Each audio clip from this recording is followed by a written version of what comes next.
ये कहानी आपको बहुत ही ज्यादा पसंद आने वाली है। ये एक ऐसे लड़के की कहानी है जो कि उस गेम में टेलीपोर्ट हो गया जिस गेम को वो हमेशा से खेला करता था। इसे टेलीपोर्ट होना नहीं कहेंगे बल्कि उसे उसका रीइंकार्नेशन हुआ था उस दूसरे वर्ल्ड में जो कि सेम उसकी गेम की तरह थी। हालांकि उसे वहाँ पर बहुत प्रॉब्लम झेलनी पड़ी क्योंकि वो जिस मैजिक अकेडमी जाना चाहता था उसके पेरेंट्स उसे वहाँ नहीं भेजना चाहते थे क्योंकि उसके लिए बहुत पैसा लगेगा। तो कहानी को बिल्कुल शुरू से जानते हैं। हमें जानने को मिलता है कि अपनी ही बहन से कई बार ब्लैकमेल होने के बाद लियोन ने फैसला किया कि वो अपने कमरे में रहेगा और दिन भर गेम खेला करेगा। उसे एक गेम मिला जिस गेम के अंदर जो मेन प्लेयर्स थे वो सारे गर्ल्स थे। इस वजह से लियोन को वो गेम पसंद नहीं आ रहा था, लेकिन फिर भी उसने एक बार शुरू कर दिया। इस वजह से वो किसी तरह से उस गेम को पूरा खत्म करता है। वैसे उसी दिन की बात है जब वो अपने फ्लोर से नीचे वाले फ्लोर पर जा रहा था कुछ खाने की चीज लेने के लिए, तभी उसका पैर फिसल जाता है और सीढ़ियों से नीचे गिर जाता है। वो मारा जाता है जिसकी वजह से अचानक से वो एक दूसरे वर्ल्ड में पहुंच चुका था। हालांकि टेलीपोर्ट होने के जस्ट बाद ही लियोन समझ चुका था कि वो उसकी गेम के अंदर है, लेकिन सिचुएशन बहुत ही ज्यादा अलग थी क्योंकि उसने एक अलग ही फैमिली में जन्म लिया था। यहाँ पर अभी उसकी शुरुआती लाइफ बहुत ही ज्यादा मुश्किल जाती है क्योंकि उसे बहुत से काम करने पड़ रहे थे, थोड़ा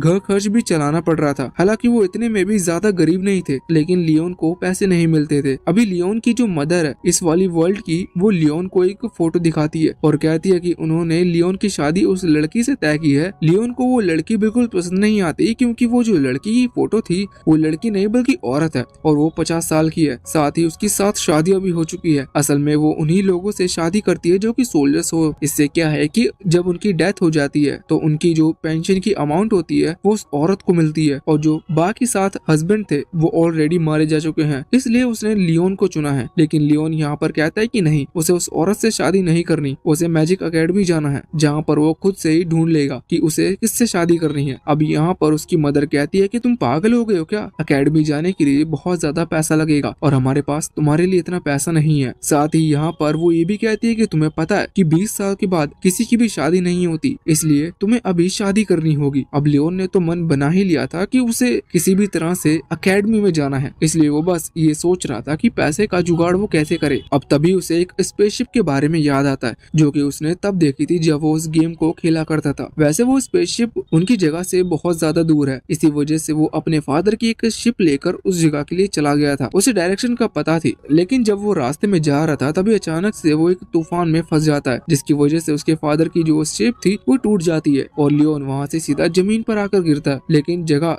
जानी पहचानी थी क्योंकि उसने गेम के अंदर ये सारे रास्ते देख रखे थे। वैसे तभी उसे एक बिल्डिंग दिखती है, वो तुरंत ही उसके अंदर चला जाता है। वहाँ पर कुछ रोबोट्स गार्ड्स थे। लियोन को इनकी कमजोरी पता थी, ये बिजली की वजह से काम करना बंद कर सकते हैं। इसी वजह से लियोन वहाँ पर रखी हुई एक गन उठाता है जिसमें वो एक इलेक्ट्रिक बुलेट ऐड करते हुए उन रोबोट्स को खत्म कर देता है। इसके बाद जब लियोन आगे बढ़ता है तो उसे कुछ डेड बॉडी मिलती है। यहाँ पर लियोन एक कार्ड उठा लेता है जो कि उसे आगे काम आएगा। अब जब वो कुछ दूर और आ जाता है और आगे आता है तो वहाँ पर एक मशीन थी जिसमें वही कार्ड रखना था। कार्ड रखने के बाद सामने उस शिप का गेट ओपन हो चुका था। लियोन शिप के अंदर आता है जहाँ उसे एक और रोबोट मिलता है। ये पिछले वाले रोबोट से अलग था। जब लियोन इसके ऊपर बंदूक चलाता है तो उसकी बुलेट का कुछ भी ज्यादा फायदा नहीं था, इसलिए लियोन अब उस कार्ड को देखते हुए रोबोट को बेवकूफ बनाने की कोशिश कर रहा था। पर ये रोबोट पिछले वाले से समझदार था, इस वजह से कार्ड को देखते हुए ये पता लगा लेता है कि कार्ड वाला पर्सन और लियोन दोनों अलग अलग हैं। अब लियोन यहाँ पर ग्रेनेड का यूज करता है। ये इलेक्ट्रिक ग्रेनेड था, लेकिन तभी रोबोट अपने सामने एक शील्ड क्रिएट करते हुए इस ग्रेनेड को रोक देता है। ये देखकर लियोन हैरान था। तभी लियोन का एक और ग्रेनेड फेंकता है। वो रोबोट फिर से शील्ड क्रिएट करता है, लेकिन ये शील्ड सिर्फ मैजिकल ग्रेनेड को ही रोक सकती है। लियोन का जो ग्रेनेड था वो रियल बम था, पर उस बम से भी इस रोबोट को कुछ नहीं हुआ था क्योंकि इस पूरे रोबोट की बॉडी मेटल से बनी हुई है। वो बताता है कि इस तरह के ग्रेनेड उनका कुछ नहीं बिगाड़ पाते और इसके बाद वो आगे बढ़ते हुए लियोन को पकड़ लेता है और उसे उठा देता है। साथ ही वो लियोन को इतनी तेजी से प्रेस करता है कि लियोन के मुंह से अब खून निकलना शुरू हो गया था। लेकिन अचानक से तभी लियोन अपने पास एक चाकू निकालता है जो कि वहाँ उसे बाहर से मिला था। वो उस चाकू को सीधा उस रोबोट की आंख पर फेंकता है जिसकी वजह से रोबोट मारा जाता है। इसके बाद लियोन आगे बढ़ता है और उस शिप के मेन रूम में आकर अपना हाथ एक स्कैनर पर रखता है, जिसके बाद उसका हाथ जब स्कैन होता है तो वो शिप का सिस्टम ये देखकर हैरान था कि लियोन के पास ओल्ड ह्यूमंस और न्यू ह्यूमंस दोनों की ही पावर है। हालांकि इसके बाद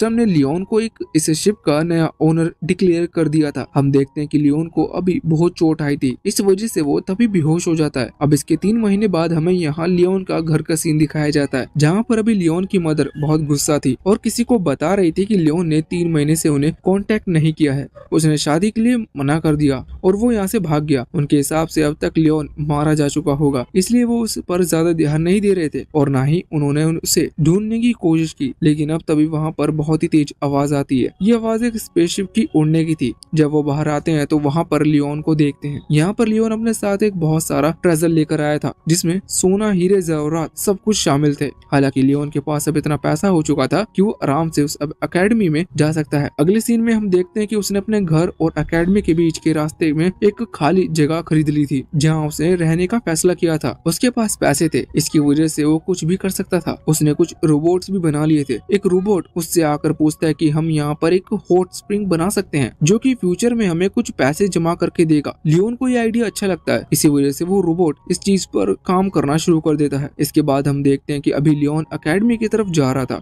यहाँ अभी अकेडमी के गेट तक पहुँचने के बाद लियोन को सबसे पहले प्रिंस और उसका ग्रुप दिखता है, जिसके बाद उसे एक लड़की जिसका नाम एंजेलिना है वो दिखती है। एंजेलिना असल में लियोन जो गेम खेलता था उस गेम में मेन कैरेक्टर की दुश्मन थी। लियोन ज्यादा उस पर ध्यान नहीं देता जब कुछ देर बाद वो वहीं घूम रहा था, तभी वो देखता है कि प्रिंस को एक लड़की थप्पड़ मार रही है। हालांकि लियोन को ये चीज अजीब लगता है, क्योंकि वहाँ पर जब वो गेम खेल रहा था तब सिचुएशन अलग थी और अभी जो अब सब चल रहा है वो सिचुएशन के हिसाब से अलग है। इसके बाद हम देखते हैं कि लियोन और अभी उसके दोस्त साथ में बैठे हुए थे और सोच रहे थे कि कुछ गर्ल्स आकर उनसे भी बात करें। हालांकि सारी गर्ल्स अभी सिर्फ प्रिंस के ही आसपास घूम रही हैं, जिसकी वजह से वो जेलस भी फील कर रहे थे। लेकिन प्रिंस उन्हें बिल्कुल भी भाव नहीं दे रहा था, वो अपने ही दिक्कतों में बिजी था। वैसे अब क्लास के बाद लियोन यहाँ पर एक टी पार्टी ऑर्गेनाइज करता है। उसे उम्मीद थी कि इससे उसकी कोई महिला मित्र बन जाएगी, लेकिन एक लड़की अपने दोस्त के साथ आती है, पर लियोन ने जो खाने की चीजें रखी हुई थी उन्हें वो खाकर चली जाती है। अभी लियोन इस चीज से दुखी था। जब वो बाहर आता है तभी वो देखता है कि कुछ लड़कियां एक लड़की को बुली कर रही है। जब वो वहाँ पर जाता है तो वो देखता है जिस लड़की को वो बुली कर रही है वो लड़की ओलिविया है, को वो इस सीरीज और वो इस गेम की मेन कैरेक्टर है।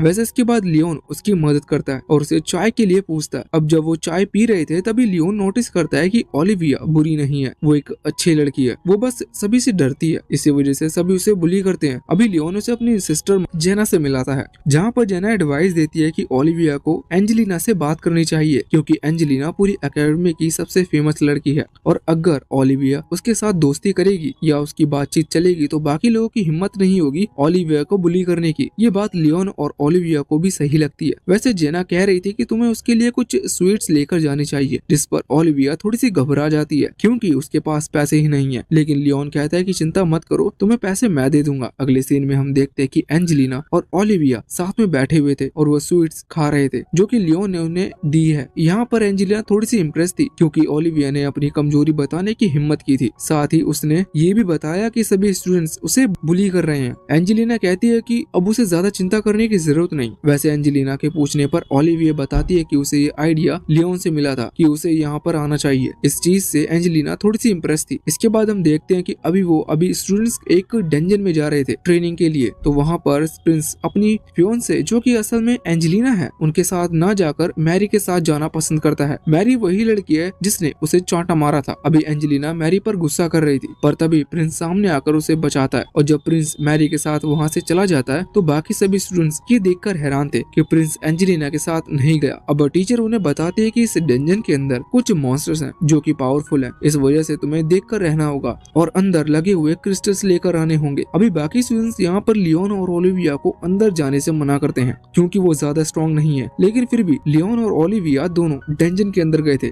वहाँ पर लियोन कई सारे मॉन्स्टर्स मारता है, तभी वो नोटिस करता है कि एक मॉन्स्टर ओलिविया पर हमला कर रहा है। इस वजह से वो सामने आ जाता है, जिस कारण से उस मॉन्स्टर्स ने लियोन के हाथ पर बाइट कर लिया था। वैसे इसके बाद हम देखते हैं कि अभी यहाँ पर प्रिंस सभी मॉन्स्टर को बहुत ही जल्दी खत्म करते जा रहा था, जिस दौरान उसे भी हाथ पर चोट लग गई थी, जिसे मैरी अपनी हीलिंग पावर से हील करती है। पर तभी एंजेलिना वहाँ पर आ जाती है और मैरी को सामने से हटाते हुए प्रिंस की मदद करती है, जो देखकर प्रिंस को अच्छा नहीं लगता और वो एंजेलिना पर गुस्सा करते हुए मैरी का हाथ पकड़कर वहाँ से उसे ले जाता है। अभी इस चीज से एंजेलिना के जो फॉलोअर्स थे, मतलब वो बाकी जो उसे लाइक करते हैं, वो बहुत ज्यादा गुस्से में थे। अब अगले दिन हम देखते हैं कि प्रिंस, जिसका नाम असल में जूलियस है, वो एंजेलिना को अपने ऑफिस में बुलाता है और उसे बताता है कि कुछ स्टूडेंट्स मैरी को बुली कर रहे हैं और साथ ही उन्होंने मैरी की कुछ चीजें भी जला दी। जूलियस को शक है कि उन